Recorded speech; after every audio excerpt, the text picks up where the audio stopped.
So ayun, dumating na din yung isa sa mga inantay namin mga preng. Isa itong parang easy install lang na kulungan. Kung anong gusto nyo ikulong, pwedeng pusa, pero I think pwede ditong hamster pero parang pang hamster talaga siya kasi nga meron kami mga pusa dito, yung pusa na hindi yung mga hybrid na mga pusa, yung pusa ka lang, pero syempre mahal din namin yan. So ayan mga preng, sobrang dali niya lang talagang i-install, tsaka meron siyang 3 layer na pwede mong ilagay sa loob. Ayan, isa, tapos yung pangalawa sa gitna, ayan, meron pa siyang hagdanan na pwede talaga to sa hamster pero depende na sa inyo kung anong hayop yung gustong ilagay nyo dito.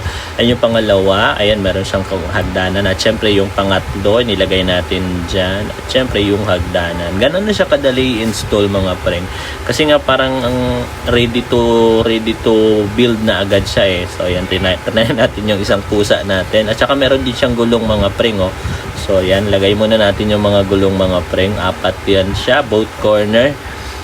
Yun, diba yung mga aso natin shoutout. So yan na siya mga preng, diba, ang lupet. So may 3 pintuan ito mga preng, isa sa gitna, 2 sa ilalim. So yan, meron pa siyang lalagyan ng dumi or hindi ko alam anong tawag dyan, basta dyan nahuhulog yung dumi. So yan na siya mga preng, kitang kita mo naman, diba?